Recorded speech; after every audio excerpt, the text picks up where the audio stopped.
Muchas gracias.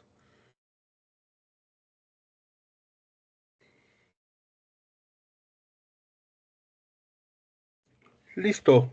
Vamos, ya estamos grabando. Pues bueno, reiterando el saludo nuevamente a todos. Buenas tardes.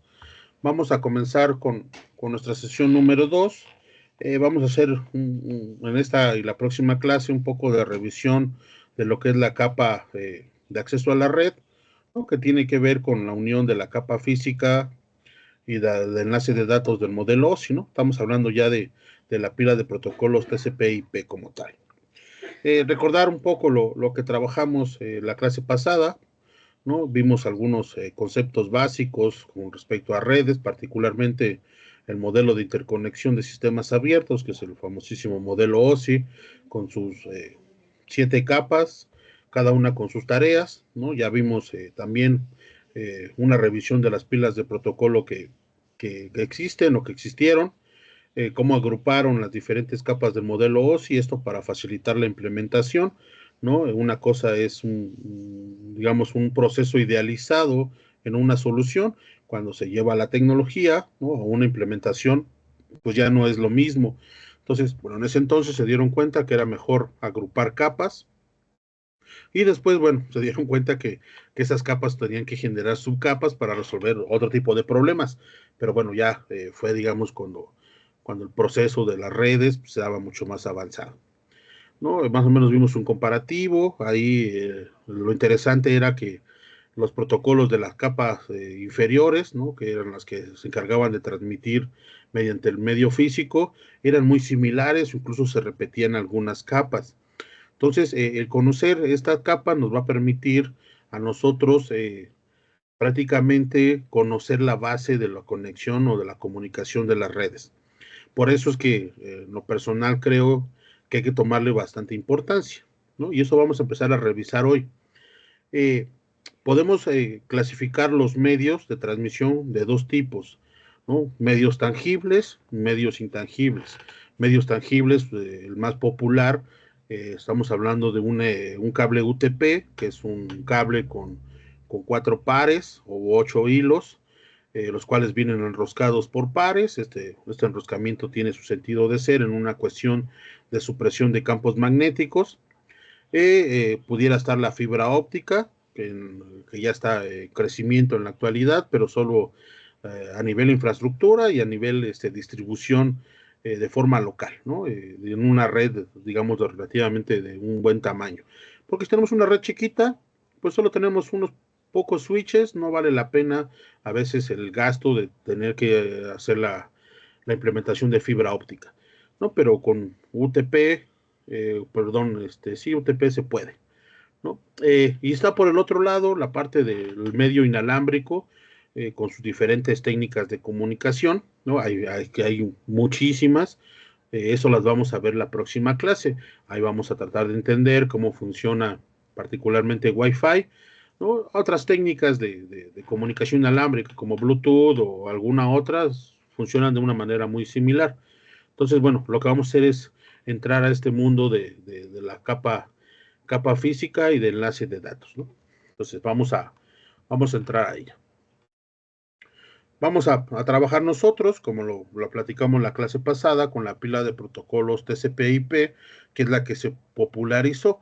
Ya vimos, ¿no? O sea, con esta idea de que esta evolución de lo que es el Internet, desde una red pública telefónica conmutada, luego digitalizada en una red de servicios integrados, que después cambió para convertirse en una red de datos y ya no una red telefónica digital, ¿no? Pues bueno, ahí fue donde se implementaron esos protocolos y todo el mundo nos estamos conectando, o todas las tecnologías de comunicación nos estamos conectando a una infraestructura de datos, ¿no? Ya la voz va por datos, imágenes, video, todo lo que se imaginen va por datos.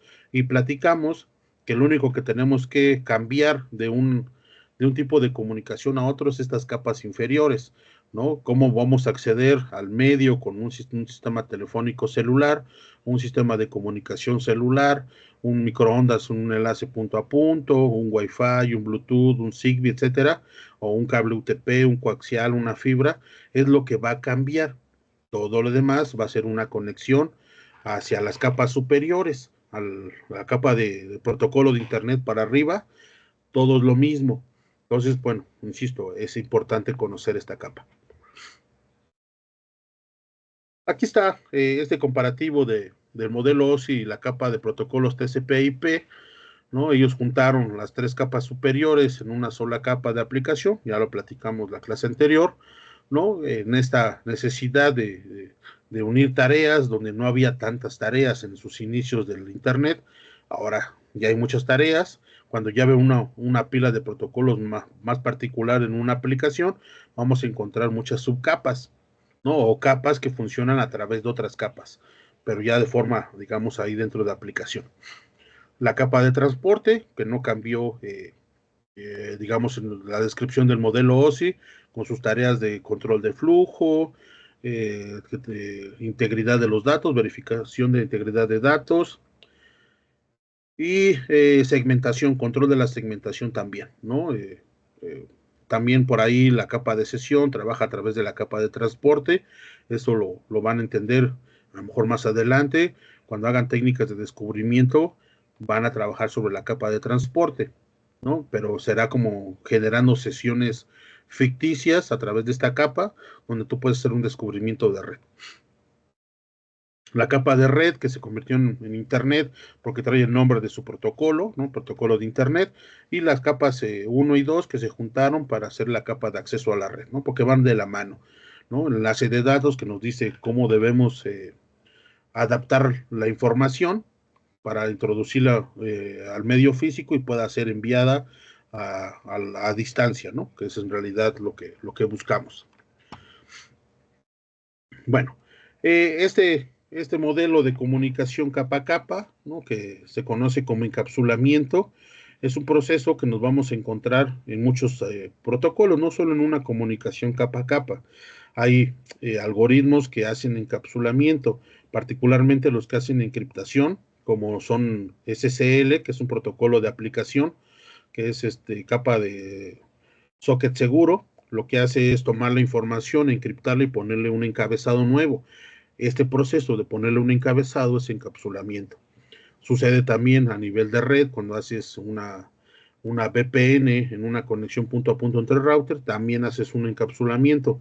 Entonces, bueno, esa es la forma en que se comunica, ¿no? Capa a capa, tomas datos, esos datos no es que los modifiques, sino más bien es, voy a tomarlos, le voy a agregar un encabezado con información necesaria para el receptor, ¿no? Cuestiones de ponernos de acuerdo en qué protocolo es, qué versión es, tamaño, número de segmento, no sé, ¿no? Toda la información que requieras como de configuración para poder descifrar los datos o entregar los datos de forma correcta.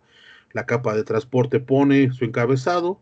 La información, entre comillas, más importante de la capa de transporte son los puertos, ¿no?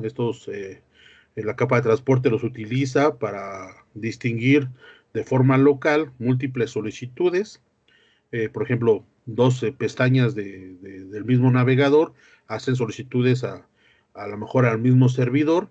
Cada una se tiene que distinguir como a través del número de puerto, ¿no? Para eso sirve la capa de transporte, hace multiplexación a través del número de puertos. Y en la solicitud de servicio, en el lado del servidor, hay ciertos puertos definidos para cada servicio.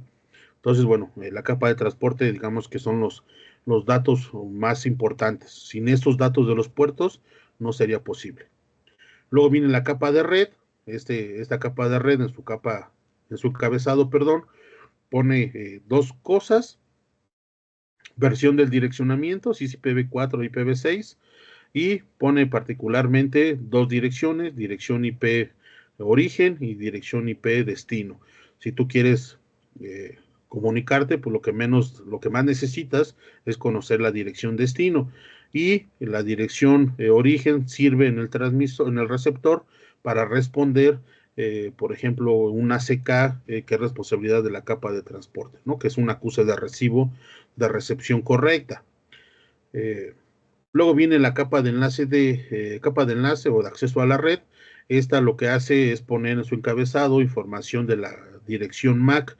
¿Por qué? Porque es una comunicación a nivel capa 2, ¿no? Que es con un direccionamiento físico. como información importante, ¿no? Por ahí, cada una de ellas pudiera tener información de la capa superior. Por ejemplo, la capa de enlace traerá información de la capa de red, traerá la información de una direccionamiento IPv4 o IPv6.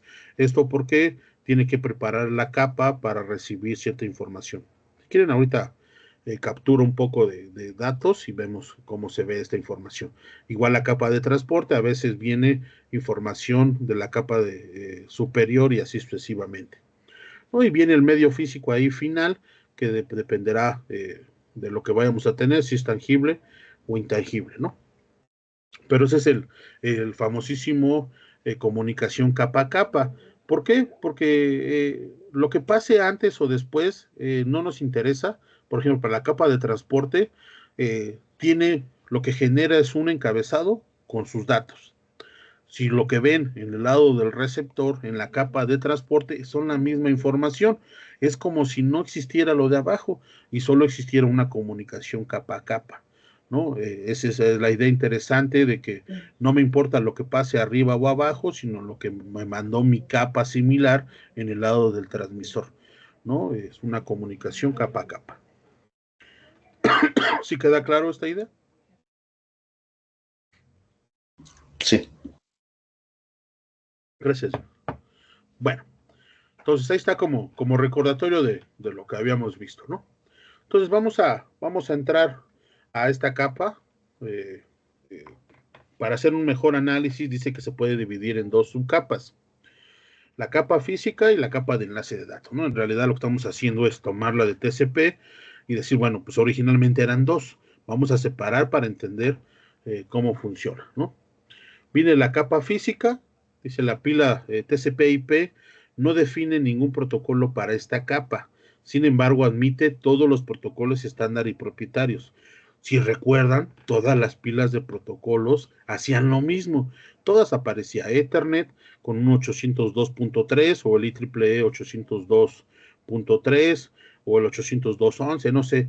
En realidad dice TCP, se encarga de la capa de red o capa de internet hacia arriba.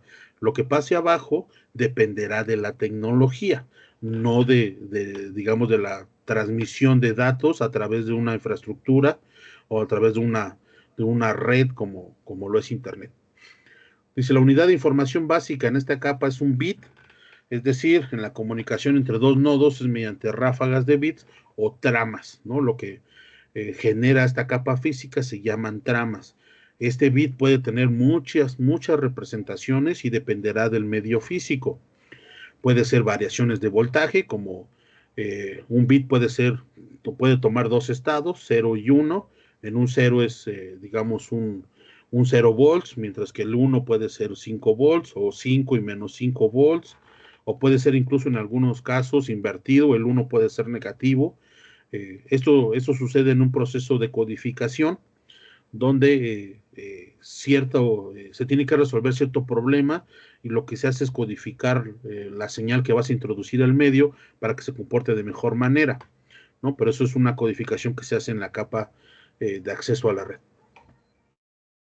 Dice, la responsabilidad de la capa física, además de la entrega de estos bits o de esta trama, coincide con lo mencionado para la capa física del modelo OSI, pero depende mayoritariamente de las tecnologías subyacentes que proporcionan los enlaces.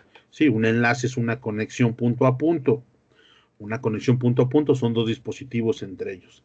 Y la red o cualquier red que ustedes encuentren es un conjunto de enlaces punto a punto. Mi computadora con mi switch, o mi computadora con mi router, o mi teléfono inalámbrico con mi router de mi proveedor de servicios de internet o mi access point, eso haciendo un enlace punto a punto y todos los usuarios tienen su propio enlace punto a punto y generas una red completa, ¿no? En realidad, si uno entiende cómo funciona una comunicación punto a punto, entiendes casi todo. Ok, dice, bueno, dicen si un nodo posee n enlaces, puede necesitar hasta n protocolos de capa física, ¿no? Por ahí viene una PC, tiene un enlace punto a punto, solo requiere un protocolo de capa física. Si ustedes están conectados vía un cable UTP, pues solamente tienes un enlace y solo requerirás una pila de protocolos o una tecnología en ese sentido. Aquí el router 1, por ejemplo, tiene dos enlaces, un enlace con el router 2 y un enlace con el router 3. No necesariamente tienen que ser de la misma naturaleza. Pueden ser iguales, pueden ser los dos con cable, pero también puede ser uno con cable y otro con una conexión punto a punto en un sistema de microondas. Y entonces, ¿qué necesita? Dice, requerirá dos protocolos de capa física, ¿no? Ese es el máximo, digamos, ¿no? El router 3, por ejemplo, tiene tres enlaces, con el router 1, con el router 2 y con la PC. Estos enlaces pueden ser diferentes. A lo mejor con la PC2 puede ser mediante una comunicación inalámbrica con Wi-Fi, el enlace con el router 2, un enlace inalámbrico pero con otra tecnología como es un enlace de microondas, y a lo mejor el router 3 con el 1 puede ser fibra óptica. No, vean, no necesariamente tiene que estar el UTP presente, lo que sí requieres es ciertos protocolos de capa física para cada enlace. Si todos son lo mismo, bueno, pues funcionarán con el mismo protocolo, pero eso no significa que una conexión sea mejor que otra. En realidad, cada una tendrá sus propias características que dependerán del medio. Los limitantes las dará el medio y a veces algunas regulaciones en el país. Pero bueno, eso ya es otra historia. Dice, en el enlace de datos, TCP/IP tampoco define ningún protocolo específico para la capa de enlace de datos, pero admite todos los protocolos estándar y propietario. Nuevamente esta idea, ¿no? Que tenemos una infraestructura de datos donde muchas tecnologías se pueden conectar a ella. La comunicación también es entre nodos, sin embargo, la unidad de comunicación se llama trama, ¿no? Esta trama que es la que es introducida ahí a la parte física, que es la que se convierte en una representación binaria. Lo que pasa es que aquí esta trama tiene una representación lógica, son ceros y unos, ¿no? Por eso se distingue de la parte física, porque en la parte física ya tiene digamos, una presencia de un fenómeno físico, ya sea variaciones de corriente en un conductor, puede ser una onda electromagnética que viaja por el espacio, pero aquí, en este caso, son ceros y unos que no tienen algún valor como tal, ¿no? Simplemente es lógico, es un 0 o un 1. Ya de manera física, a lo mejor en una computadora, pues representa voltajes en un disco duro, ¿no? Tenemos por ahí eh, un disco duro construido por ejemplo con muchos capacitores, como son los de estado sólido, con transistores que quedan cargados. Pues bueno, cuando está cargado tiene cierto voltaje, presenta un 1, y cuando no lo tienes un 0. Entonces, bueno, es esa representación lógica, ¿no? Que al final, a lo mejor para un software o para un usuario, tiene una representación diferente a solo ciertos niveles de voltaje. Dice, una trama es un paquete que encapsula los datos recibidos de la capa de red con un encabezado agregado y a veces un final. Dice, a veces no solo va el encabezado, sino también en la cola del paquete lleva información adicional. Esto es extraño, depende de la aplicación, pero normalmente van siempre en el encabezado.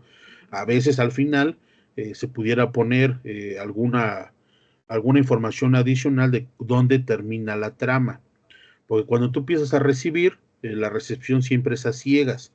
Tú no sabes, o originalmente tú no podrías saber dónde inicia una trama si nadie te lo dice. Si alguien te lo dice, es algo que se llama comunicación síncrona. Si yo te digo, a partir de aquí hasta acá termina la información, bueno, pues no tengo ningún problema. Pero ¿qué pasa si yo no te lo digo? Debe existir un mecanismo para saber dónde inicia la trama, dónde termina, ¿no? Y a veces técnicas de sincronización para poder medir exactamente los bits de una forma correcta, porque los retrasos o los medios físicos introducen ciertos fenómenos dentro de la señal que hacen que se empiecen a distorsionar. Entonces yo tengo que tener la capacidad de distinguir de forma correcta los ceros y los unos, ¿no? Dice, el encabezado, entre otra información de comunicación, incluye el origen y el destino de la trama, ¿no? Que en este caso, este nivel tendrá que ser un direccionamiento físico con la dirección MAC de la interfaz de red. Aquí está la comunicación de la capa de enlace de datos, ¿no? Nuevamente, cada uno de estos enlaces pudiera tener su propio protocolo de enlace de datos, de qué va a depender del medio que tenga, ¿no? Si tiene un protocolo de capa física, este tendrá asignado sus propias capas, ¿no?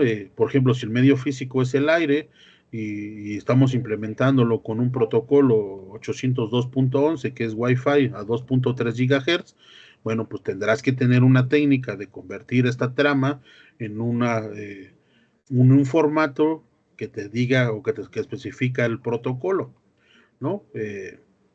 Puede ser con una codificación de los bits, una modulación de algún tipo, etcétera, ¿no? Todo lo que requieras hacer. Entonces, cada enlace tendrá también o pudiera tener su propia capa de enlace de datos. Y cada enlace va en conjunto, capa física con esta capa de enlace de datos, ¿no? Dudas hasta aquí, por favor.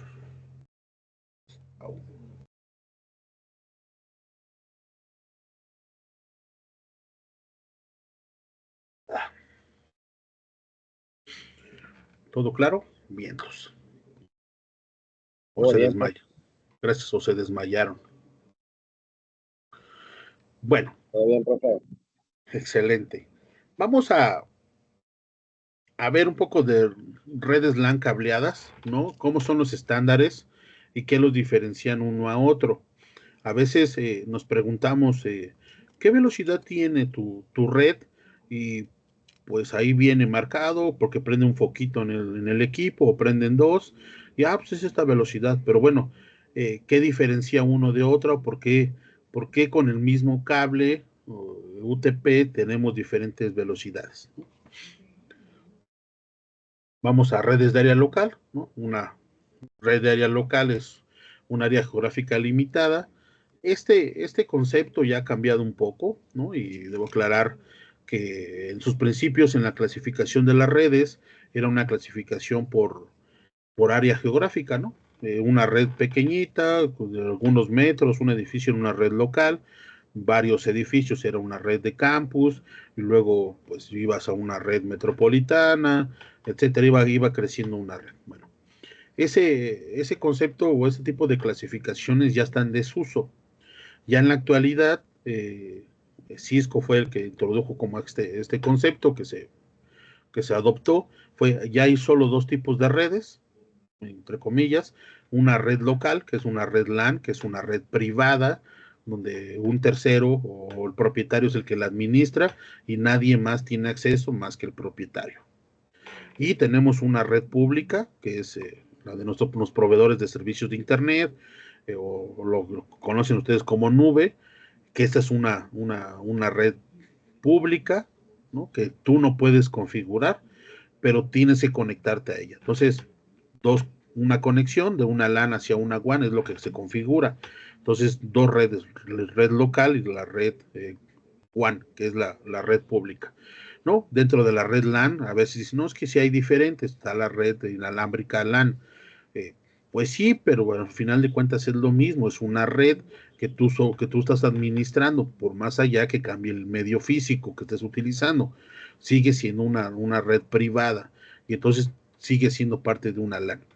A lo mejor donde pudiera cambiar es en una red de uso personal, ¿no? Como lo es Bluetooth, ahí a lo mejor sí, porque todo gira alrededor de un dispositivo, pero no necesariamente tienes que estar conectado a una WAN como tal. Entonces es una red privada, ¿no? Ahí personal, muy chiquitita, pero ahí sí pudiera tener todavía validez su clasificación. Dice, también una LAN se puede utilizar como una red aislada para conectar computadoras en una organización con el único propósito de compartir recursos. La mayoría de las LAN actuales también están conectados a una red de área amplia. No necesariamente tienes que tener una conexión a Internet, ¿no? A lo mejor todos tus servicios son de forma local, tienes tus propios servidores, ahí tienes implementado tus páginas web que requieres o todo lo que necesitas para el funcionamiento de tu organización y pues no necesitas salir a Internet. Estás aislado, una red LAN funciona sin una red WAN, ¿no? O puedes tener una conexión a lo que es Internet. ahí dependerá lo que quieras. Normalmente siempre tienes una conexión a internet, porque pues, requieres ese recurso, ¿no? Ya casi todas las organizaciones tienen que tener este acceso, pero bueno, no es necesario. En las redes LAN existen diferentes tecnologías. Estamos hablando de una red cableada, eso es importante entenderlo, y vienen ahí algunas tecnologías como Ethernet, Token Ring, Token Bus, interfaz de datos distribuido por fibra y modo de transferencia asíncrona, ¿no? Esta de modo de transferencia asíncrona, digamos que es de las más viejitas. No se confundan, los cajeros automáticos también decían ATM, pero nada que ver, ¿no? Aquí es otra cosa completamente diferente. Bueno, pues vamos a ver que aquí particularmente los protocolos que más se popularizaron fueron los estándares de la IEEE, que son los que utilizamos. Dice, en 1985, la IEEE inició el proyecto 802 para establecer estándares que permitieran la intercomunicación entre equipos de una variedad de fabricantes. No, este proyecto especifica las funciones de la capa física y la capa de enlace de datos de los principales protocolos LAN, y no solo para cableadas, ¿no? Ustedes ya habrán escuchado que es 802.11, que ese es Wi-Fi, ¿no? Y hay muchos números de la IEEE. Obviamente habrá sus equivalentes de otras instituciones, como lo es la ITU en Europa, eh, por ahí existirá, ¿no? Dice, la norma fue adoptada por el Instituto Nacional Estadounidense de Estándares, la ANSI, y la Organización Internacional de Normalización, la ISO, ¿no? Ahí está el 8802, que vimos que era el protocolo, decían punto 3 para Ethernet, ¿no? Pero bueno, tenían estos 8000, este rango. Hicieron sus protocolos, son equivalentes, en realidad escriben exactamente lo mismo, pero con diferente nombre, porque cada institución le puso su propio nombre, aunque coinciden en la mayor parte de lo que se tiene que hacer. Dice, la IEEE ha subdividido la capa de enlace de datos en dos subcapas. Una que es control de enlace lógico y la otra es de control de acceso a medios o MAC. Y aquí está, por ejemplo, TCP/IP del lado izquierdo con sus dos capas física y enlace de datos, que nosotros la estamos separando, pero al final de cuentas es una sola. Viene el acceso, control de acceso lógico en la parte inferior, perdón, superior, y en la parte de abajo viene, digamos, la capa física, ¿no? Y donde viene MAC es la parte de control de acceso al medio. ¿Qué hace cada una de ellas? Control de acceso al medio tiene que ver cuando un usuario comparte un medio físico con otros usuarios, tiene que haber un control de cómo vamos a acceder o cómo vamos a utilizar ¿no? Por ejemplo, el caso más simple es el radio, ¿no? El radio público, la televisión también tiene la misma idea, donde tenemos un solo medio y tenemos múltiples canales de televisión o estaciones de radio. ¿Cómo hacemos posible que múltiples usuarios se puedan comunicar por el medio físico? Bueno, aquí en este caso lo que hacen ellos es dividir el espacio radioeléctrico en ciertas frecuencias y asignarles una frecuencia a cada uno de los usuarios. Esto de las frecuencias quedará más claro la siguiente clase. Y entonces, de esta manera les asignamos un uso del medio a cierta frecuencia de forma personal a cada uno de los usuarios. Pero esa no es la única técnica. ¿Qué pasa si yo tengo un medio y les asigno tiempos de uso? ¿No? Es como manejar, ¿no? Los dos carros no pueden ir en la misma posición al mismo tiempo. Uno va detrás del otro, cada uno tendrá su tiempo para usar el medio físico. Eso se llama multiplexación por división de tiempo. El otro es multiplexación por división de frecuencia. Digamos que son los dos tipos de compartir el medio más populares. En la actualidad ya hay técnicas más robustas que combinan estas dos cosas, la multiplicación por división de tiempo y multiplicación por división de frecuencia en una sola técnica, y esto complica un poco las cosas en cuestión de visualización ya sea del espectro o de la misma señal como tal, pero lo único que requieres es conocer todos los parámetros y puedes demodular o decodificar de una manera simple. ¿no? Y el control de enlace lógico pues tendrá que ver con esta conversión de ceros y unos, de la generación de la trama.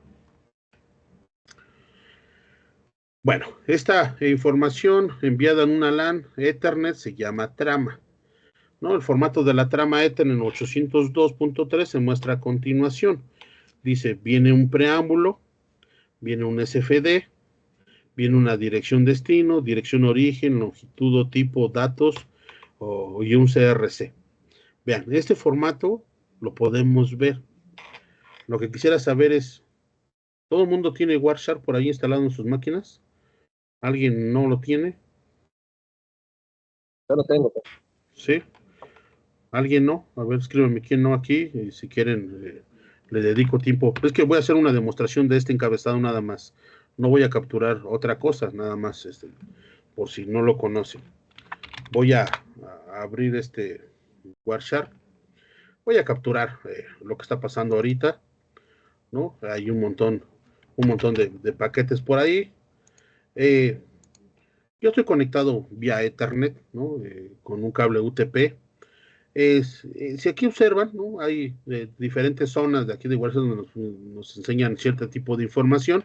Ahorita el que nos interesa es esta parte que está en el lado inferior izquierdo, ¿no? Que se llama detalles de paquetes, donde viene como una distribución de lo que son las capas, ¿no? Déjenme lo hago más grande. Aquí en la parte, la primera, son parámetros del paquete, en la captura, cuestiones de tiempo, posición, tiempo, etcétera, longitud, que tiene que ver como con la capa física, entre comillas, porque en realidad no lo es, ¿no? Si bien nos dice que es capturado con un cable, ahí dice, se capturaron 1258 bytes en un cable, entonces es la única información que nos dice sobre la capa física. Después viene la capa de Ethernet, que es la que nos interesa. Si ustedes observan, trae cierto tipo de información. Trae la dirección MAC y algunos bits de configuración. Por aquí vienen, vean, si viene la capa de Ethernet, tiene información del protocolo de red. ¿Por qué? Porque tiene que prepararse, ¿no? Para recibir la información o para entregarla. Entonces, estos encabezados, dependiendo de la tecnología que estemos utilizando, la podemos ver, ¿no? Déjenme ver. Aquí no, creo que esto no lo podemos capturar, no viene, porque no viene el CRC, dependerá del protocolo que estemos utilizando. Es que este es, a ver si aquí. No, no viene. Eh, no, aquí no viene. No nos describe esta trama como tal. Porque al final de cuentas, lo que hace Wireshark es trabajar como a otro nivel de aplicación, ¿no? Algunas cosas se quedan, digamos, en la interfaz de red, ¿no? Como pudieran ser estos datos, ¿no? No tiene todos, dependerá de la tecnología. Aquí viene la dirección destino con estos 6 bytes que seguramente hacen referencia a la dirección MAC, ¿no? Aquí está, ¿no? Pues 1, 2, 3, 4, 5, 6, ahí están los 6 bytes. Tiene dos dígitos porque son dígitos hexadecimales. Cada dígito se compone de 4 bits. Entonces, 2 conforman un 8 bits, que es un byte. Y aquí están las direcciones, ¿no? En este caso, en este paquete o en esta configuración, no aparecen estos preámbulos que servirán solamente para identificar el inicio de la trama, por eso digo que no los muestra. Eh, ¿Cómo le hacen para identificar un inicio de trama? Lo que hacen es meter una cadena que tú puedas identificar, una secuencia de ceros y unos, que tú sepas que cuando termines de recibir estos patrones, tú sabes que ahí va a empezar la dirección destino, por ejemplo, ¿no? Puede ser una secuencia de unos, una secuencia de ceros, y una vez que termine, ya sabes que empieza la trama o la información. La ventaja que tiene este tipo de preámbulos es que no importa en dónde empieces a leer, debes ser capaz de identificar el inicio, ¿no? Porque tú puedes empezar a capturar si acabas de despertar en cualquier punto, entonces en ese punto tú deberías ser capaz de identificar que este es un preámbulo para identificación de inicio de trama. ¿no? Obviamente si despiertas en otro punto, pues no encuentras nada y dices, pues esta información la desecho porque no entiendo qué está pasando, ¿no? Aquí, por ejemplo, viene dirección, destino y origen. Longitud o tipo, aquí en este caso no lo muestra, pero a ver si en cuestiones inalámbricas lo hace. Ahorita no tengo mi interfaz de red inalámbrica, si no capturaba, pero para la próxima clase sí lo voy a traer. Y si tiene algunos datos, cuál es la longitud y un CRC. Este CRC es un código de redundancia cíclica. Eh, ¿Para qué sirve? Para verificar los datos. Tú tomas esta información desde la dirección destino hasta los datos y le aplicas una técnica con un algoritmo matemático que es un CRC. Este CRC va a obtener una cadena y esta cadena va a ser única para esta secuencia de bits. Si esta secuencia cambia, aunque sea en un solo bit, el CRC va a ser diferente. Entonces tú comparas tu CRC que te llegó con el que tú generaste con esta información. Si estos dos son iguales, dices que la información es correcta o que no sufrió ninguna afectación.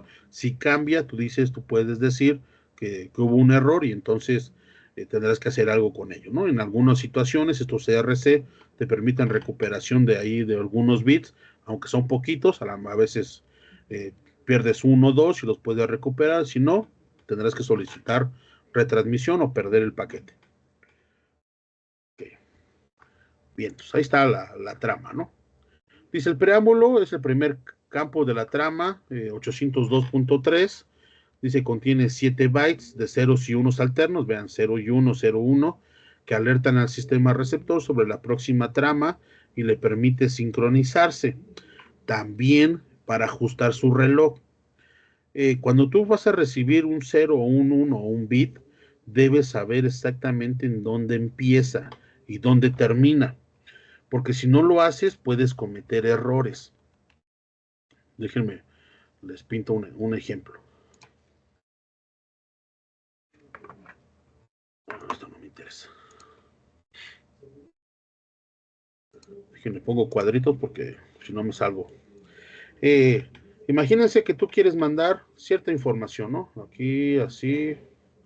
Y aquí hay un 1, aquí hay, por ejemplo, 0, 0, 1, 1, no sé, ¿no? Ahí está. Tú, de forma local, tienes un reloj. Ese reloj, lo ideal es que empiece exactamente en los mismos puntos, ¿no? En estos puntos donde tienes aquí, tu reloj debería de empezar. ¿Para qué? Para que tú puedas estar midiendo tu bit de forma adecuada, ¿no? A lo mejor así, o a lo mejor más rápido, ¿no? Aquí yo lo estoy poniendo del tamaño del bit, pero el reloj normalmente tiende a ser más rápido, por ahí de 4 veces más rápido. En cada bit hay 4 ciclos de reloj. Eso es más o menos para un procesador. Entonces, ¿qué pasa si tu reloj está desviado? ¿No? Aquí está. Me pasé. Entonces tú vas a empezar a detectar mal los ceros y unos. Entonces, bueno, ya no hay una sincronía. ¿Qué dicen ellos? ¿Cómo le hacemos para sincronizar y ajustar el reloj? Dice, manda 7 bytes, no son un montón, son 56 bits, donde vas a mandar una trama de ceros y unos. Dice 01, 01, 01, y tú vas a poder empezar a medir en dónde están en los inicios y final de cada bit. Y entonces vas a ir moviendo tu reloj hasta que te ajuste a la misma tasa que te llegó. Ya cuando tú te ajustas, después ya vendrán los datos. Entonces, esto tiene dos sentidos. Voy a detectar que viene una nueva trama y cuando termine esta trama de ceros y unos, empezará la información y además sincronizar mi reloj. Esto es importante en comunicaciones asíncronas, ¿no? A veces, ¿no? Síncronas, es decir, tienes tu transmisor aquí, tienes tu receptor y tienes un solo cable en este sentido. Esto se llama asíncrono. Cuando tú tienes la misma configuración con un cable, pero un cable adicional donde tú vas a mandar tu reloj, esto se llama síncrono. Entonces no necesitas recuperarlo porque aquí lo tienes. El mismo que utilizaste es el mismo que envías, y entonces no necesitas estas técnicas de ajuste de tu reloj o de sincronización, ¿sí? Entonces, para eso sirve.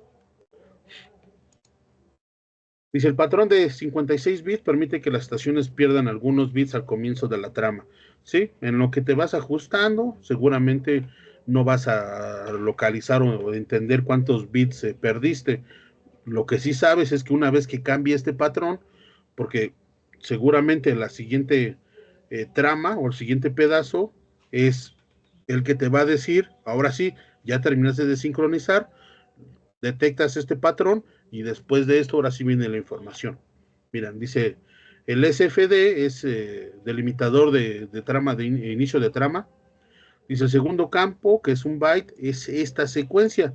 Si observan, viene 1, 0, 1, 0, 1, 0, y luego que vienen dos unos. Cuando tú detectas dos unos, dices, los siguientes bits, ya empieza la información de la trama. Y entonces comienza la información ya real, ¿no? Estos se agregaron solo para control de la misma transmisión. Dice, el SFD advierte a la estación o estaciones que esta es la última oportunidad de sincronización. Los últimos dos bits son 1, 1 y alertan al receptor que el siguiente campo es la dirección destino. Dice, el preámbulo y el SFD se agregan en la capa física y no son formalmente parte de la trama. Por eso no lo vemos aquí, ¿no? Este preámbulo, ¿qué vemos? Pues la dirección MAC, ¿no? A lo mejor datos como tal, como viene encapsulado, los datos hace referencia al encapsulamiento o al paquete entregado de la capa de red, ¿no? Aquí en este encabezado, aquí. Digamos que esto de aquí tendrá que ver con la información que agregó la capa superior, ¿no? Y no como generada de esta capa.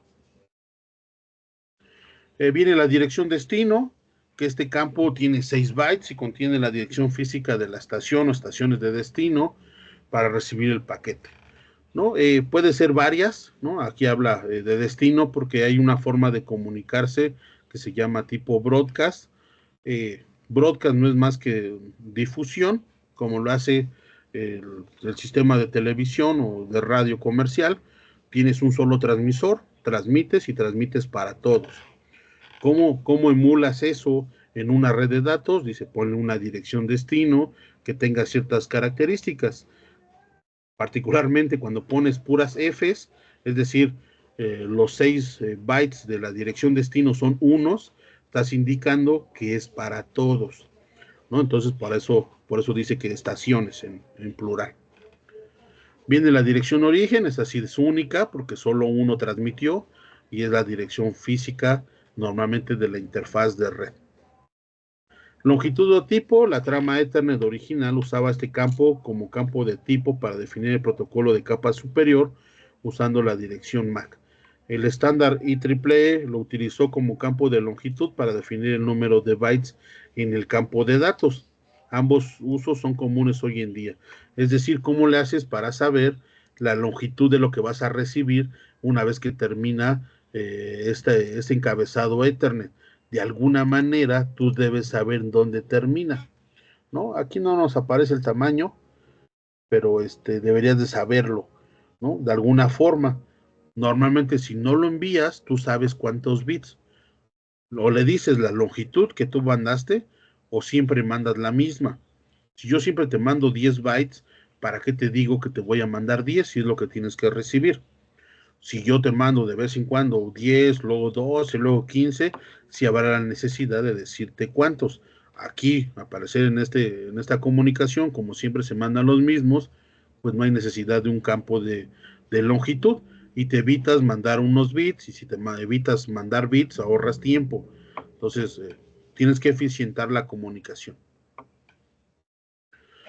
Luego vienen los datos, dice este campo transporta datos encapsulados de los protocolos de capa superior, ¿no? Es la información que te entregó en la capa de red, o la capa de internet de protocolo TCP/IP.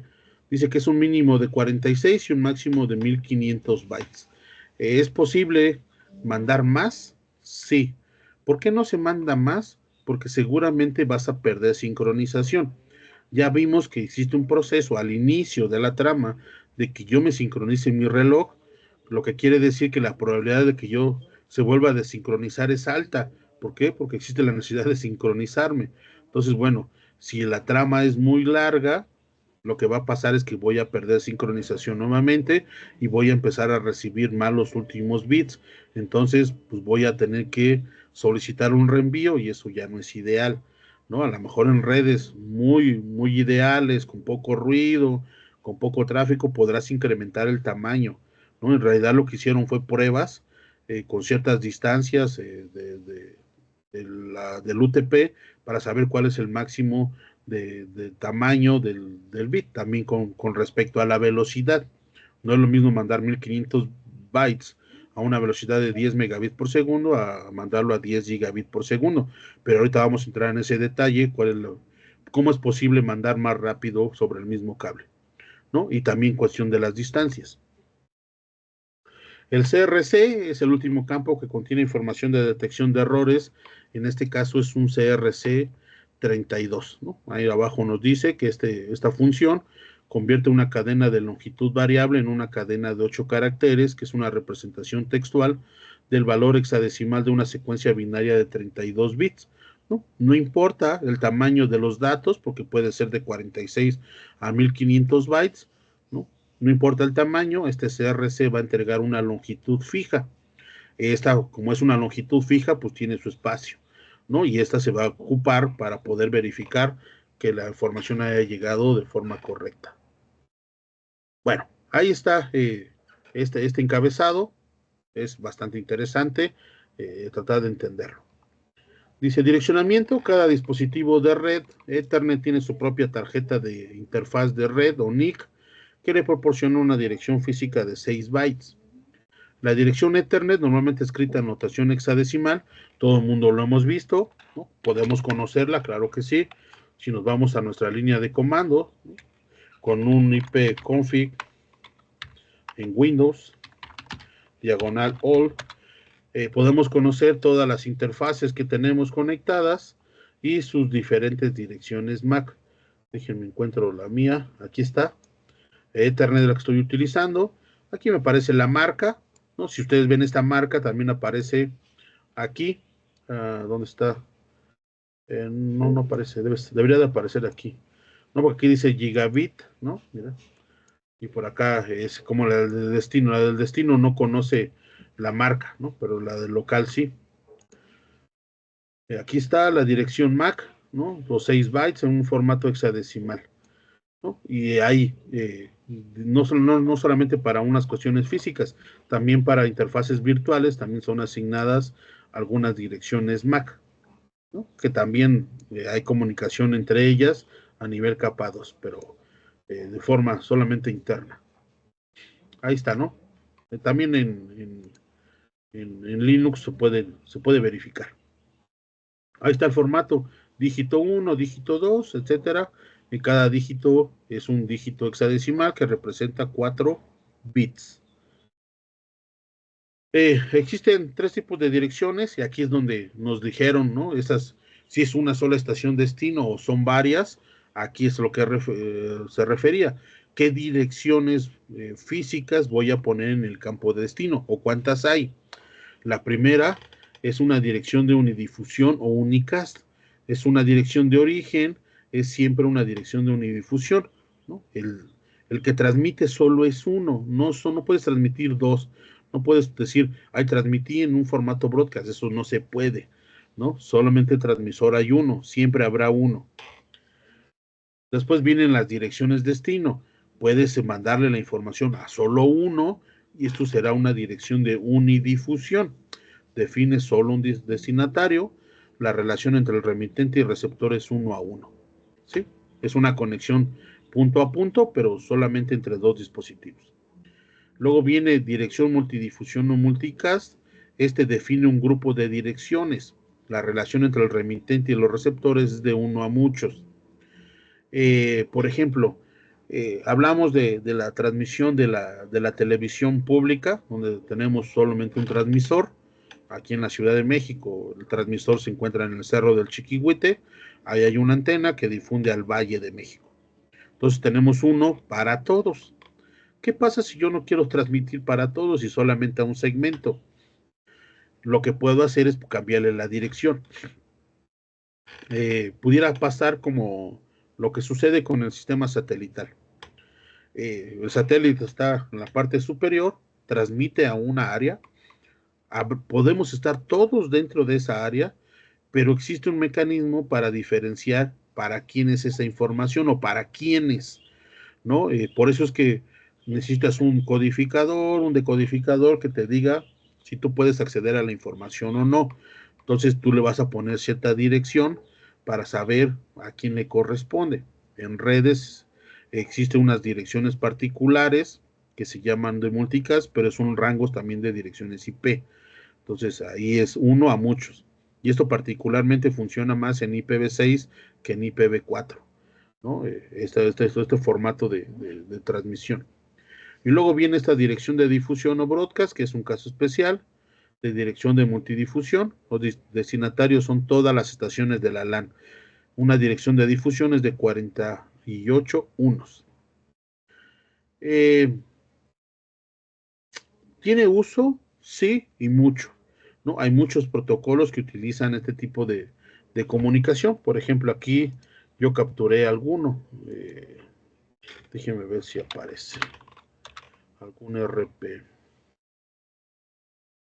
No aparece como multicast. Déjenme ver.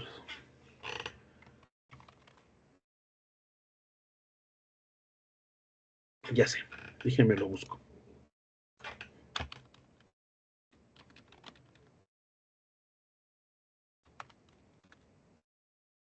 No, aquí no, aquí no. Déjenme ver si hay algún paquete aquí que sea multicast. Por ejemplo, miren. Si ustedes ven la dirección aquí, destino dice broadcast, son puras Fs, ¿no? Este es dice que es un anuncio para una dirección IP, ¿no? Puede ser un anuncio, decir, oye, aquí estoy yo, ya estoy despierto, por si no me conocen, yo soy tal, ¿no? Pudiera ser. También, por ejemplo, DHCP, que es una asignación de direcciones IP de forma dinámica, también manda paquetes tipo broadcast, ¿no? Ahí está, miren, no les miento, sí acabo de capturar uno. Y aquí está la dirección destino, pero no hay un multicast. Por ejemplo, uno pensaría que estos de aquí, como son videollamadas y tenemos solamente un transmisor que soy yo y ustedes son receptores, debería de tener. Pues no, aquí cambia un poco, porque yo me conecto directamente con el servidor y el servidor distribuye a quien tenga que enviar, pero no es, digamos, una conexión multicast, ¿no? Miren, incluso aquí viene marcado, si este bit lo puedes cambiar por un 0 o un 1, que son bits de configuración para saber si es una dirección única global o una dirección unicast, ¿no? Lo puedes modificar en 1 y sabrás qué tipo de paquetes es. Pero aquí está, ¿no? Esta idea de los 48 unos son puras Fs. A veces en redes utilizamos puros ceros, también es válido como un comodín, que significa todos los valores, no son solo unos, sino quieres mandar a todos, utilizas puros ceros, pero como en un comodín pues, cualquiera que pudiera ser válida, nada más. Bueno, dice, para distinguir el tipo de direcciones mediante el bit menos significativo del primer byte de la dirección MAC. Dice que este bit, dice que es unicast es un 0, y si es multicast es 1, ¿no? Tendríamos que ver estos bits, el menos significativo, tendríamos que convertir este valor a binario. ¿Quién no sabe convertir de hexadecimal a binario? Y ahorita, si no lo explico, díganme. ¿Alguien no sabe?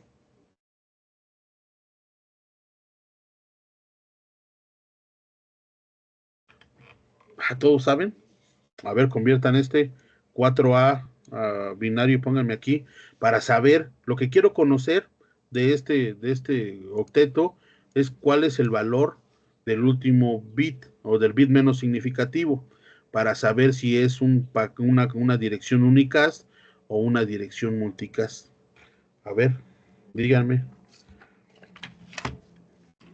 ¿Cuáles? Les doy unos minutos.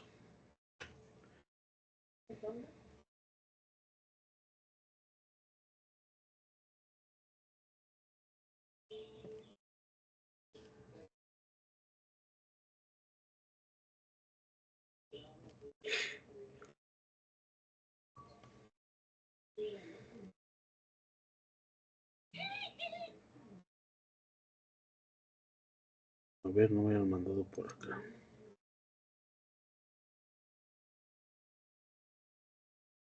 A ver, ¿ya alguien lo tiene? Yo todavía no llego.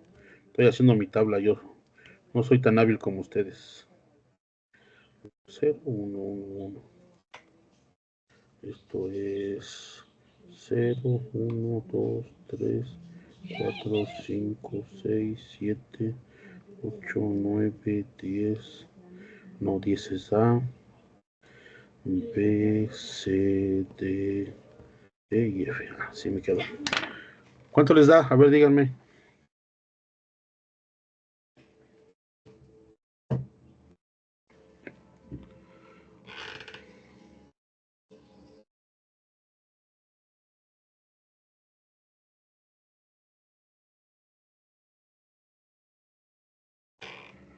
Bien, ya nos contestaron por acá. Dice que es 100101. Entonces, vamos a ver, ¿no? Déjenme mirar acá el pizarrón.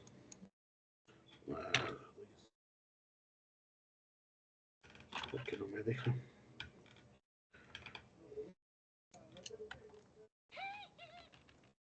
Ahora no me deja usar el pizarrón.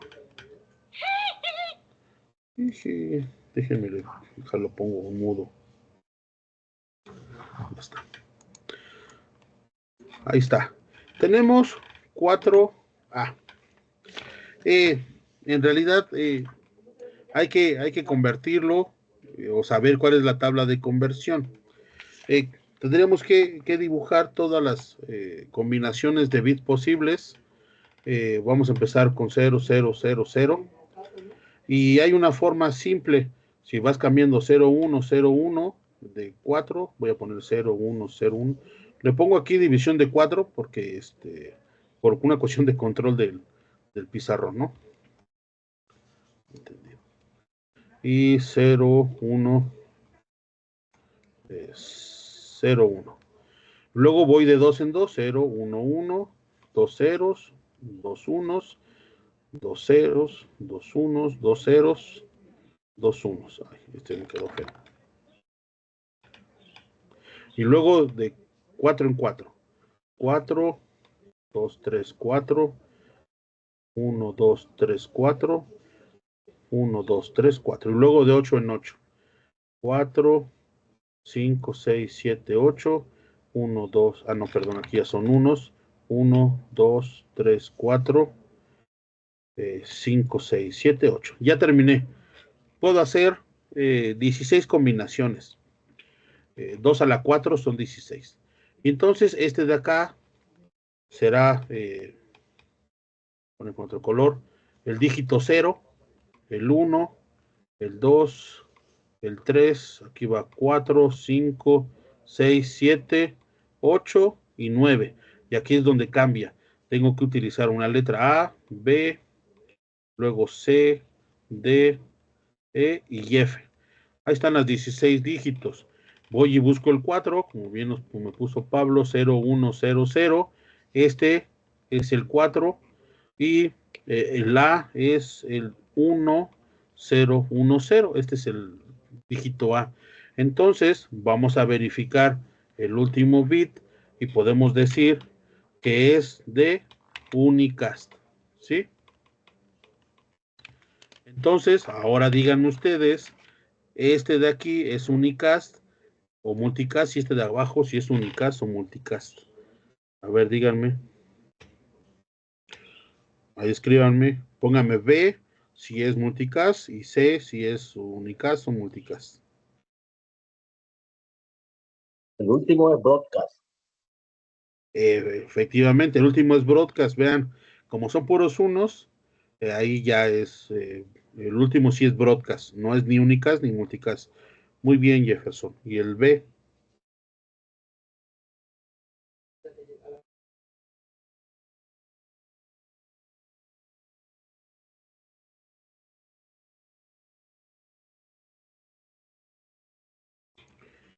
¿No?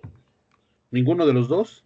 ¿El B? ¿No? Así, tiene que ser uno de los dos, no puede ser ninguno. Vamos a ver, el 4 7. Dice, tenemos el 4 y el 7. El 4, pues ya vimos que es 0, 1, 0, 0. Y el 7 es 0, 1, 1, 1. El último bit es un 1 y entonces es multicast. ¿Sí? ¿Entienden? Díganme. Si no entienden, también díganme. Es importante. Sí, lo entendemos, profe, está bien. Gracias, Víctor. Entonces, a partir de la dirección MAC, podemos saber si es unicast o multicast, ¿no? Es importante. ¿Qué pasa si yo tomo y capturo la dirección MAC y voy a ver de qué tipo es, ¿no? O sea, ya estoy pensando en qué pudiera yo hacer con información que pueda capturar, ¿no? Es unicast, multicast, no sé de qué me sirva, pero a lo mejor me sirve de algo, ¿no? A lo mejor hay ataques que son de distribución y que generan a lo mejor transmisiones multicast, no lo sé, ¿no? A lo mejor estoy inventando algo, pero estos conceptos sí sirven. Eh, Pareciera que no, que son infructuosos, pero créanme que son necesarios. Bueno, ahí está, ¿no? Pero A es unicast, multicast y C es broadcast, que es el caso especial donde todos son unos, ¿no? Si tuviera aquí un número diferente, ¿no? A lo mejor un 0, un 1, ahí ya no sería broadcast, ya sería a lo mejor multicast porque el menos significativo es 1. Sí, para que sea broadcast todos tienen que ser 1 forzosamente. Bueno, dudas hasta aquí, por favor.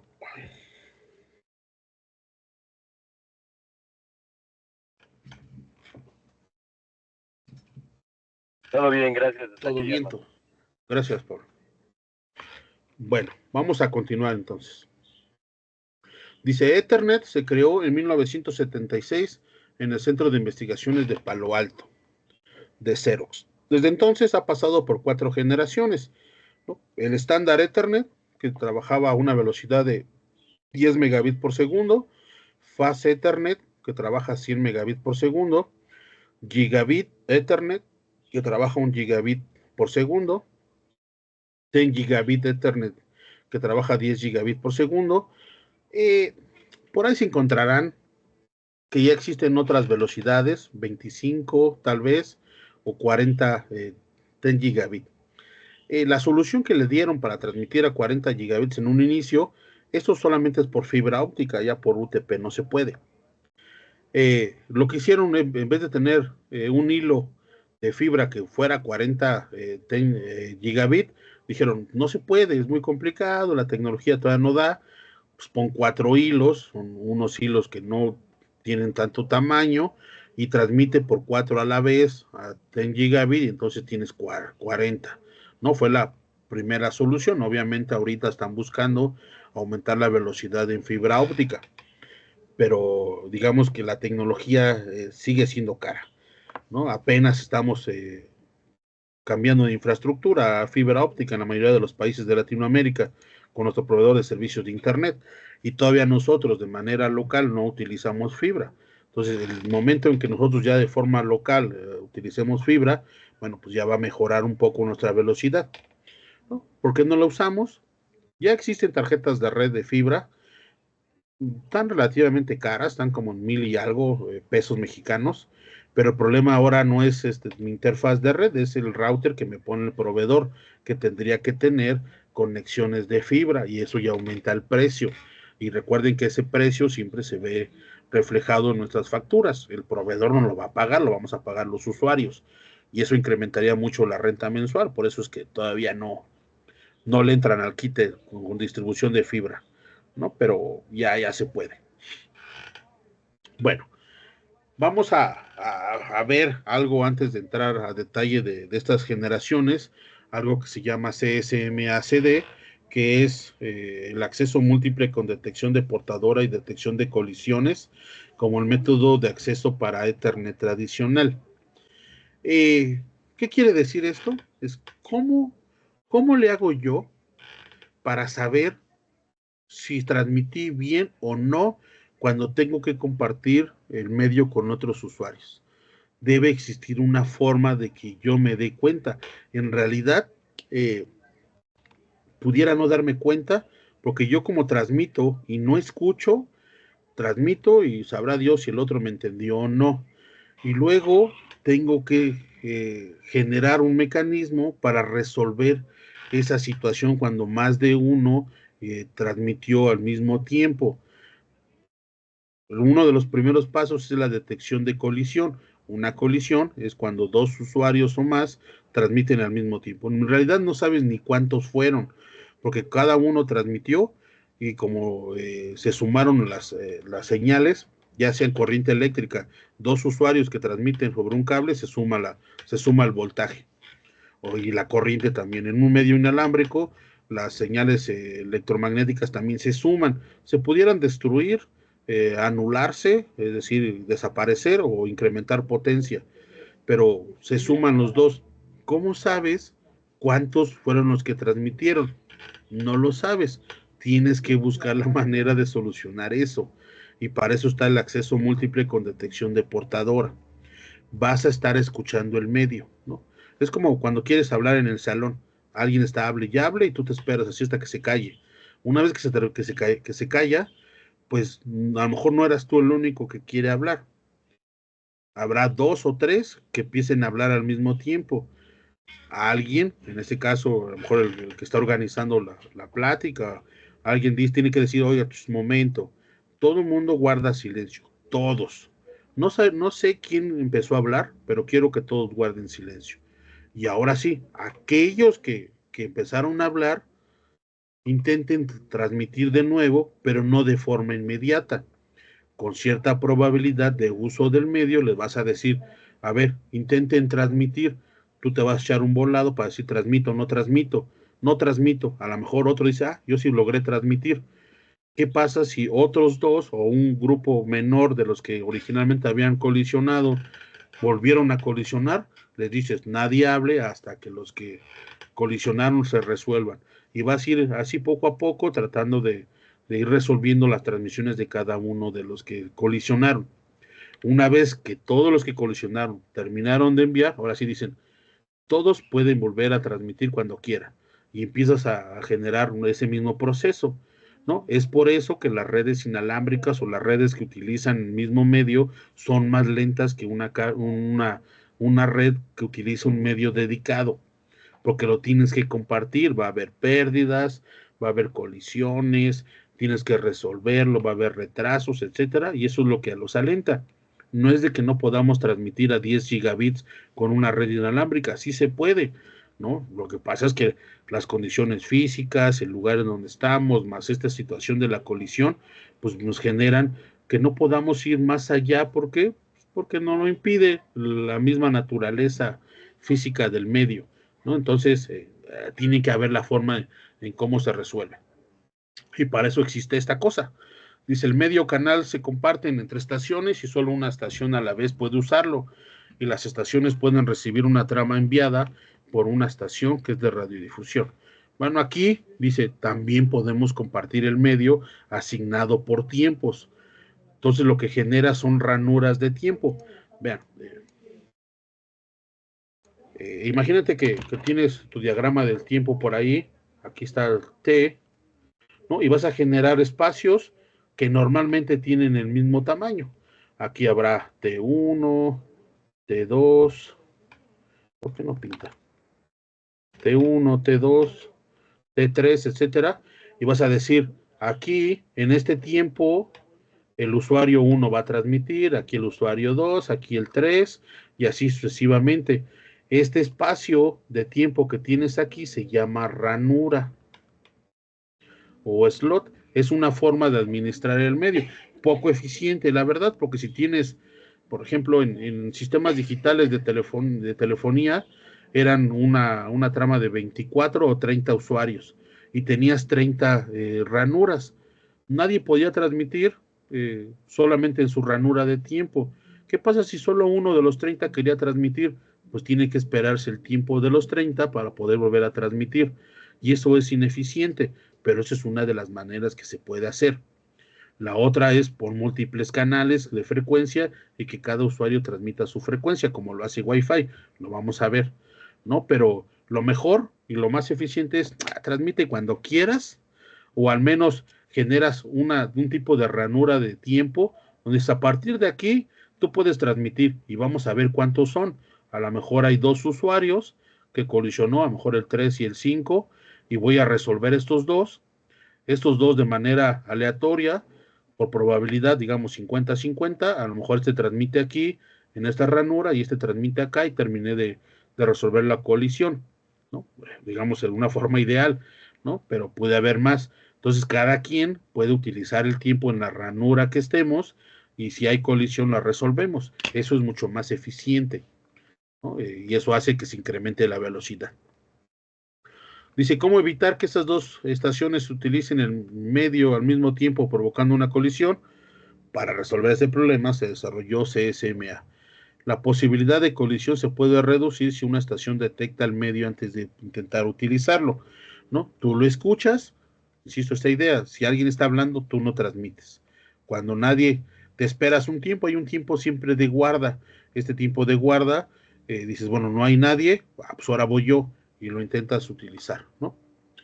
Dice, el acceso múltiple con detección de colisiones permite al algoritmo manejar la colisión, es decir, una estación monitorea el medio después de enviar una trama para ver si la transmisión fue exitosa. Si es así, la estación está terminada. Sin embargo, si se produce una colisión, la trama se envía de nuevo. Vean, esta idea que teníamos aquí de las tramas, bueno, en este tiempo de la ranura, tú como dispositivo controlador le vas a avisar, oye, puedes transmitir aquí, pueden transmitir, tú la escuchas, transmites. Aquí, como hubo una colisión, la estación 3 o el usuario 3 y el 5 no saben si fue correcto. Aquí vas a mandar una trama de decir, oye, algo pasó extraño. Nadie transmita, los que intentaron transmitir hubo un problema, ¿no? De esa manera, tú estás controlando con un dispositivo central quién accede al medio, que es lo que nos están diciendo aquí. Para que CSMACD funcione, se necesita una restricción en el tamaño de la trama. Ya dijimos que vamos a limitar el tiempo en ranuras. Antes de enviar el último bit de la trama, la estación emisora debe detectar una colisión, si lo hubiera, y abortar la transmisión. Por lo tanto, el tiempo de transmisión de trama TFR, FR es porque es frame en inglés, debe ser al menos 2 veces el tiempo máximo de propagación. Lo que nos dice es una cuestión, no es tan simple de ver, pero si tú tienes, por ejemplo, una trama, ¿no?, de este tamaño, el transmitirla te va a llevar desde un tiempo T0 hasta un tiempo T1, ¿no? Eso es lo que nos dice. Entonces tú te vas a tardar aquí en el tiempo transmitirla. Digamos que aquí está el tiempo de trama, ¿no?, que le llaman. Tú puedes empezar a transmitir aquí, terminar aquí, digo, de forma ideal. Pero ¿qué pasa si empiezas más adelante? Empiezas acá y terminas por acá. Ah, pues ya me pasé. ¿Cuál es el tiempo de escucha máximo? Ven, aquí yo estoy escuchando todavía y digo, no, ahí ya puede haber una colisión. Pero ¿qué pasa si empiezo a transmitir exactamente a la mitad del tiempo aquí? Pues el tiempo máximo que tendré aquí son 2 veces el tiempo de transmisión de la trama. Por eso hablan de de 2 veces. ¿Por qué? Porque puedo empezar en cualquier tiempo y yo tengo que escuchar durante todo este periodo. Aunque tú hayas empezado exactamente en tiempo 0 y termines a la mitad, este tiempo vamos a seguir escuchando. Yo escuché que alguien transmitió y terminó, o está al inicio de la trama, yo no transmití, pero me tengo que esperar este tiempo para poder transmitir, ¿sí? Por esta idea de que puedes empezar a transmitir en cualquier punto o debido a los retrasos de las distancias, se va a ir desplazando la trama en cualquiera de estos puntos. Que eso es lo que nos dice aquí, ¿no? Este tipo de propagación es este tiempo que viene aquí, ¿no? El tiempo que dura la trama. ¿Sí? Bueno, ahí está, ¿no? Esto de acceso al medio es muy interesante, hay un montón de estudios, ¿no? Todavía se siguen analizando cómo optimizarlos. Bueno. ¿Dudas? ¿Comentarios?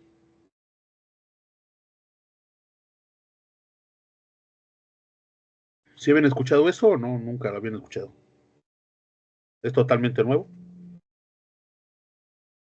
Lilia dice que todo bien. Bien. Bueno, vamos a revisar los estándares de Ethernet para ver cuál es la diferencia entre uno y otro. Dice que Ethernet definió varias implementaciones, pero solo 4 de ellas se hicieron populares en los años 80. Para el estándar Ethernet, que ya vimos que es una velocidad de 10 megabits por segundo, dice el nombre, normalmente al principio viene la velocidad y después vendrá la información del tipo de cable o de medio físico que vas a utilizar. Vean, el 5 es para un cable coaxial grueso. Dice que lo máximo que puedes transmitir son 500 metros. Con base 2, que es un coaxial más delgado, solo 185. ¿Por qué será la diferencia entre el tamaño? Bueno, lo que pasa es que en un cable coaxial grueso irá más corriente. Como va más corriente, lleva como más fuerza la señal y entonces llega más lejos. Y además, pues el blindaje es mucho más grande. Por eso es que alcanza mayor distancia. Un 10 base T, que son 2 pares de QTP. Vean, en un UTP vienen 4 pares. Dice, necesitas solamente 2 para transmitir hasta 100 metros con una velocidad de 10 megabits por segundo. Y con fibra, dice, necesitas 2 fibras, uno para TX y otro para RX, es por eso que necesitas 2.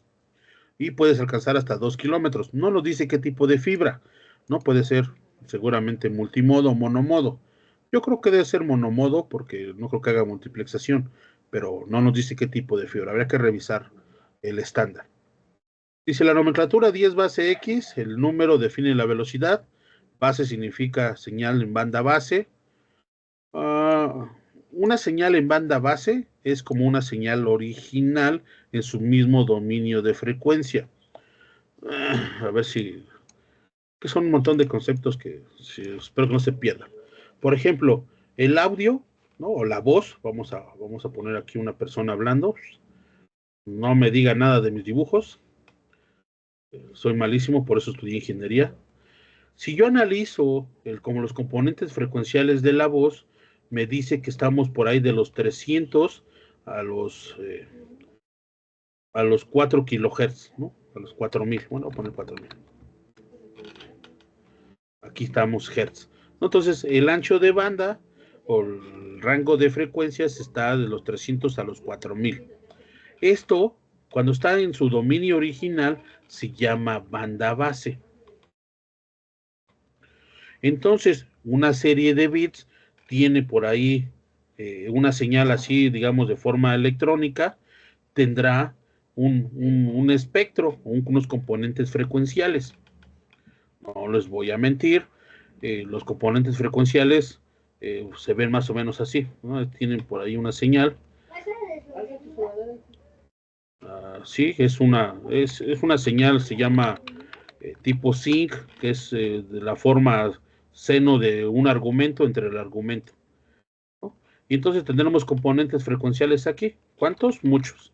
Muchos, en realidad de manera infinita tendremos muchos componentes, ¿no? Entonces el ancho de banda de esto es infinito.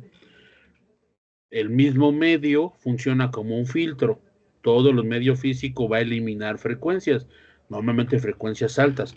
La que a nosotros nos interesa es este lóbulo principal. Cambio el color. Aunque lleguen estas es más que suficiente. Ya no vamos a recibir un tren de pulsos totalmente cuadrado. A lo mejor vamos a recibir una señal que va a estar así redondeada, ¿no? pero con un umbral, por ejemplo, así, yo puedo distinguir si es un 1 o es un 0, ¿no? Ahí esas son técnicas de detección de bit. Pero bueno, lo que nos está diciendo es que si yo transmito en banda base, es decir, con sus componentes frecuenciales originales, puedo alcanzar a esta distancia, ¿sí? O sea, no hago una modulación como tal. X define aproximadamente el tamaño máximo del cable en 100 metros, 5 por 500 o 2 para 185 metros, o el tipo de cable. T para un par trenzado sin blindaje, que es un UTP, o F para fibra. Entonces, cuando ustedes vean unas siglas de estas, deberían de ser capaces de decir cuál es el cable y cuál es la velocidad.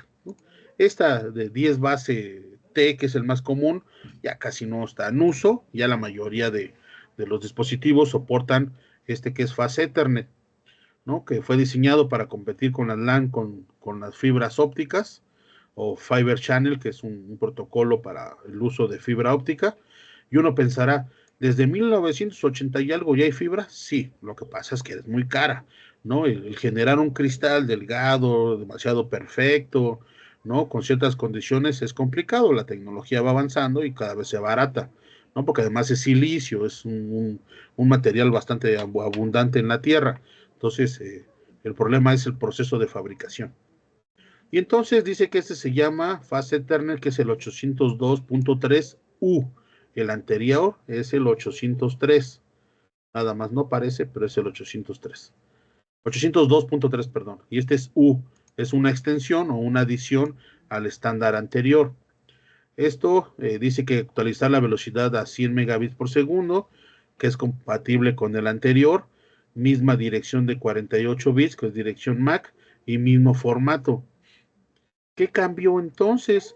Pasar de esto de 10 a 100 con las mismas características. ¿Cómo le haces? Lo que hicieron seguramente fue codificar, ¿no? Dice, en fase Ethernet se mantuvo la subcapa MAC, pero se elimina la topología de bus, solo mantiene topología estrella. Y para la topología estrella existen dos opciones, half duplex o full duplex. El método de acceso es el mismo, CSMA-CD.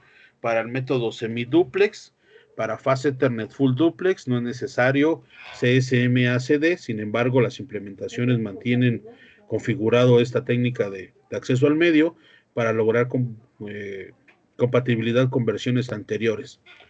¿Y qué significa todo esto? Half Duplex significa comunicación en un solo sentido. Full duplex en los dos. Y nos dice esta idea de, teníamos dos pares de cables, ¿no? Por aquí, ¿no? Trenzados por ahí, voy a poner un solo hilo, digan que son dos, ¿no? Aquí teníamos de un lado TX, de acá tenemos RX y acá están al revés, ¿no? RX y TX. Pero lo que nos dice es que pudiéramos tener usuarios conectados compartiendo el medio, ¿no? Por eso es el bus aquí y aquí. Y aquí a lo mejor tenemos un TX y un RX. Y entonces tengo que tener un control de acceso al medio. Y esto, pues la velocidad son de 10 megas. Dicen, eso cambia. Ahora, esto de conexión de bus ya no existe. Solo tienes una transmisión. Esta solita se llama half duplex, solita. Solo es en un sentido. En conjunto las dos, como una es un half duplex y la otra también, pero en el sentido contrario, ambas se llaman full duplex. Es una comunicación de ida y vuelta, ¿no? Por ejemplo, tenemos nosotros un walkie-talkie. Ese solamente es half duplex porque solamente, bueno, puedes transmitir en un solo sentido, pero solo uno a la vez. Ese se llama semiduplex, ¿no? Porque puedes ir y venir en ambos lados, pero solo uno a la vez. Aquí también no lo mencionan, semiduplex. Aquí, ¿no? Es ida y vuelta, pero uno a la vez. Este es dedicado. Full duplex tienes dos dedicados. Y entonces, como ya no compartes el medio y tienes sistemas dedicados, lo que haces es permitir mandar a mayor velocidad con la misma técnica. Lo que hicieron fue quita compartir medio, ¿no? Y pon medios dedicados en unas conexiones punto a punto y puedes aumentar la velocidad hasta 100 megas. Eso fue lo que hicieron, ¿no? Nada más de pasar de 10 a 100 megabits por segundo. Siguen utilizándose los dos pares de hilos nada más. Dice que le agregan una característica nueva que se llama autonegociación. Esta permite que dos dispositivos negocien el modo o la velocidad de datos de operación. Cuando tú conectas un par de cables, estos solitos verifican a qué velocidad van a trabajar y dependerá de las condiciones del cable y de los dos dispositivos. Normalmente trabajarán a la velocidad menor de los dos equipos que vas a conectar. Dice, permite que dispositivos incompatibles en velocidad se conecten entre sí, permite que un dispositivo tenga múltiples capacidades y permite que una estación verifique las capacidades de un hub, ¿no? Si tienes el mismo cable con dos pares de hilos, ¿no? Que solo usas 2 de los 4, puedes pasar de 10 a 100 en este proceso si los dos extremos soportan la velocidad de 100, si no, te vas a 10 megabits por segundo. Lo mismo sigue pasando con gigabit o con velocidades distintas. Dice, la implementación de fase Ethernet en la capa física se puede clasificar como de 2 o de 4 hilos, ¿no? Dice, ya pasamos de utilizar 2 a 4. Yo te explico por qué 4. Cuando utilizas solo 2, ¿no? En 100 base TX, lo que vas a ocupar es un STP, es un UTP, pero ahora blindado.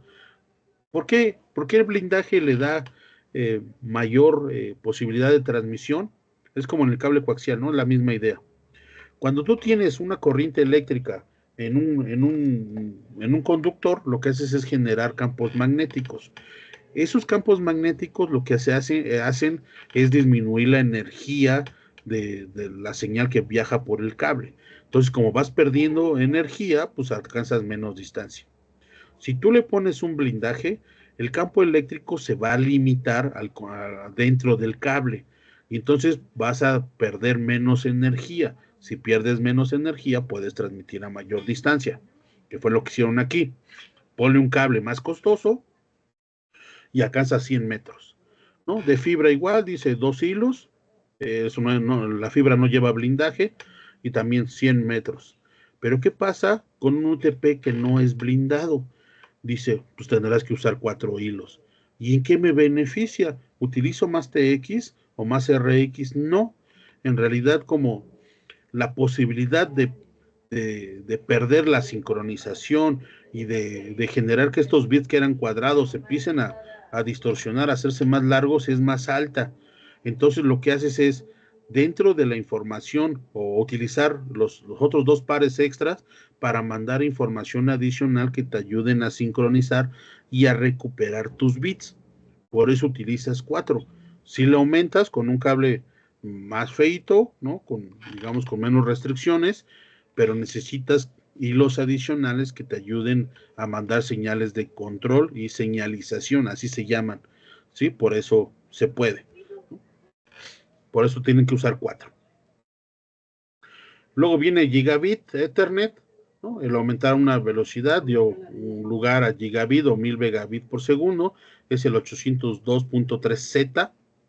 Los objetivos del diseño de Gigabit se pueden resumir en la siguiente manera: actualizar la velocidad de un Gigabit, ser compatible con estándar o fase Ethernet, misma dirección, mismo trama y también autonegociación. En realidad lo que quisieron fue aumentar solo velocidad. Dice, existen dos enfoques para este acceso al medio, half duplex y full duplex, igual que en el anterior. Dice, en modo full duplex, hay un conmutador central conectado a todas las computadoras u otros conmutadores, los cuales tienen búferes para cada puerto de entrada en los que se almacenan los datos hasta su transmisión. Tú se los mandas entonces a alguien, yo te los voy a mandar a 1 gigabit por segundo, tú deberás tener una capacidad mayor para recibirlos, almacenarlos e ir atendiendo a todos los usuarios, que es la tarea de un switch, ¿no? Lo que pasa es que son tan rápido el reenvío que no lo ves, ¿no? Anteriormente la mayoría de los switches vienen fase Ethernet en sus puertos y vienen gigabit para comunicación hacia el router o un cascadeo entre switches. Ahora el cascadeo entre el switch o la conexión con el router ya es con fibra. Entonces tienes una conexión de 10 gigabit por segundo y tienes puros puertos gigabit, entonces sacas más rápido de lo que te van llegando. Por eso es que no hay tanto retardo, ¿no? Eso fue lo que hicieron aquí. Si en este modo no hay colisión, ¿por qué? Porque utilizas medios dedicados. Entonces la longitud máxima del cable está determinada por la atenuación de la señal en el cable, no por el proceso de detección de colisiones. Y en un modo semiduplex, dice, en este caso un interruptor puede sustituirse por un concentrador que actúa como un cable común en el que podría producirse una colisión. Y el método semiduplex utiliza detección de acceso al medio. ¿Por qué? Porque van a usar el mismo medio, pero tienes que organizar quién. Para ir y venir, pues tienes que darle sus tiempos. Aquí están las características de gigabit. Con fibra de onda corta, dice que necesitas 2 cables y alcanzas 550 metros. Esta debe ser fibra multimodo por la distancia que alcanza. Es una distancia muy chiquita. Fibra de onda larga, esa debe ser monomodo seguramente, por ahí de 1550 nanómetros. 2 cables, 5 kilómetros, ya es una buena distancia. En la actualidad ya podemos transmitir a 10 gigabit con fibra multimodo, digo monomodo hasta 25 o 50 kilómetros, ya es mucho más, ¿no? Con fibras multimodo es menos la distancia, creo que es hasta 1 kilómetro máximo. 1000 base CX, perdón, es cable nuevamente blindado, solo necesitas 2 pares, pero vean la distancia, es muy cortita, ¿no? Forzosamente tienes que incrementar a 4 hilos, pero aquí ya cambias de una categoría, ya necesitas al menos categoría 5 para 1 gigabit Ethernet, ¿no? Con una distancia máxima de 100 metros. Si pones blindado, categoría 5 blindado, pues obviamente esta distancia crece, ¿no? Por eso normalmente cuando haces la infraestructura de red pones un cable distinto, ¿no? A veces pones un cable más rígido o blindado para la distribución. Ya después para la distribución local utilizas un UTP sin blindaje. Por eso es más suave. Viene 10 gigabit, lo llamó 802.3 AE. Los objetivos es actualizar la velocidad, compatible con los anteriores, misma dirección, misma trama, permitir las conexiones entre las LAN y una red metropolitana o una red WAN, hacer que Ethernet sea compatible con tecnologías como Frame Relay y ATM, ¿no? Estas para otras tecnologías de comunicación, no las vamos a ver, no tiene mucho sentido. Frame Relay todavía se sigue utilizando, ATM ya casi no, pero por ahí lo pudieran encontrar. 10 gigabit funciona solo en modo full duplex, lo que significa que no utiliza CSMA. Utiliza fibra multimodo, aquí ya nos especifican qué fibra. Vean, 300 metros, ¿no? Es poquito. La diferencia es que puedes mandar múltiples usuarios de una fibra multimodo a una monomodo, ¿no? Multimodo significa múltiples portadoras, entonces múltiples usuarios. Tiene sus desventajas, ¿no? Requerirás equipo especializado para separar los diferentes usuarios. No es tan simple separarlos, porque como van en los haces de luz, ¿cómo separas haces de luz? Bueno, tendrás que utilizar filtros con cristales que se llaman filtros dicroicos. Estos filtros lo que hacen es reflejar ciertas frecuencias y otras dejarlas pasar, y entonces así puedes separar los haces de luz, ¿no? Pero son, digamos, todavía relativamente caros. Normalmente transmites con fibra multimodo de equipo a equipo en una conexión punto a punto, sin tener que hacer una distribución como lo hacen los proveedores de servicios de internet, por ejemplo en México Total Play y Easy Telmex. ¿Cómo le hacen para transmitir? Bueno, usan un multiplexor, se conectan en un distribuidor, en una caja en el poste y te jalan tu cable, ¿no? Es muy simple. Viene 10 gigabit L con fibra monomodo, vean, 10 kilómetros, es una maravilla de comunicación, ¿no? Lo único que está limitado es que es una sola frecuencia. 10 gigabit base E, que es fibra monomodo, pero esta es a 40 kilómetros. ¿Cuál es la diferencia entre una y otra? Bueno, hay diferentes tipos de fibra. Hay fibra monomodo normal y hay fibra monomodo que se llama de dispersión cero o de dispersión no cero. Es decir, es una fibra que en la fabricación es diferente, tiene otras características con respecto a la atenuación de la frecuencia con la que vas a transmitir, ¿no? Lo que hicieron fue modificar las condiciones físicas para que la dispersión, es esta parte de que el pulso cuadrado se vuelve redondo, sea menos, o sea, afecte menos y puedas transmitir a mayor distancia, ¿no? Pero es mucho más cara este tipo de fibra. ¿Qué más? ¿Dudas hasta aquí, por favor? ¿Ya habían visto esto o no? Pues muy nuevo. Y bueno, yo sí lo había visto en la carrera, pero ya cambió. Gracias, amigo. Todo muy claro. Gracias. Sí va cambiando esto. Por ejemplo, 10 gigabit yo no he visto una señal de cómo la generan, pero a mí se me hace bien interesante porque, o sea, es que son velocidades muy grandes. O sea, manda 1 millón de bits por segundo. ¿Cuál es el tiempo de bit? ¿Y qué tan rápido tienes que leerlos? ¿No? Y luego, bueno, primero, qué tan rápido tienes que procesar, y luego, qué tan rápido los tienes que leer, ¿no? Requieres mucha precisión.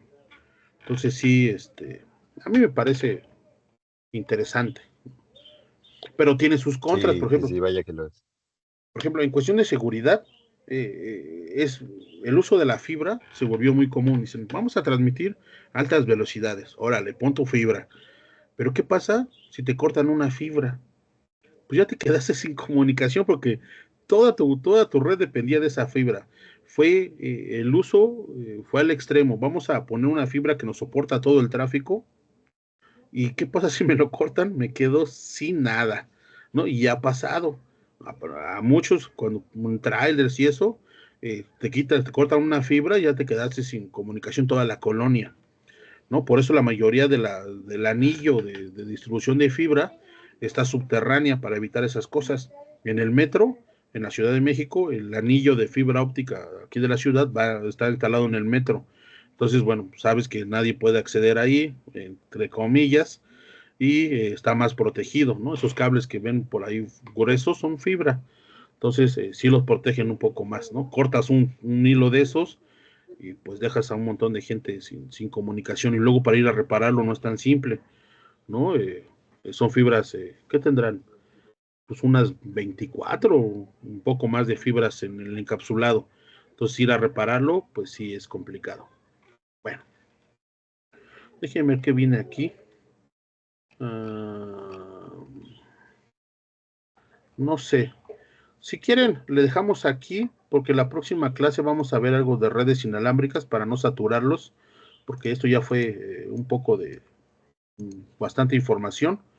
Y en la siguiente clase continuamos con redes inalámbricas y vamos a utilizar un software para monitorear los canales que están en el aire y ver cómo se ven. Entonces, esto va de la mano con la próxima clase. Si quieren, mejor le dejamos aquí para no saturarlos y darles un poco de tiempo de descanso para su próxima clase.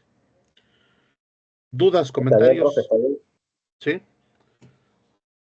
No, todo bien, profe, todo bien hasta el momento. Vientos. Ya en unas clases empezaremos a hacer cosas más interesantes, otras son cuestiones teóricas, ¿no? No se preocupen, pero si las aprenden, créanme que van a estar más allá de un compa que solamente aprendió a usar herramientas de ciberseguridad y que no sabe ni qué pasa en la vida real. Van a estar 3 o 4 pasos adelante de ellos. Entonces vale la pena.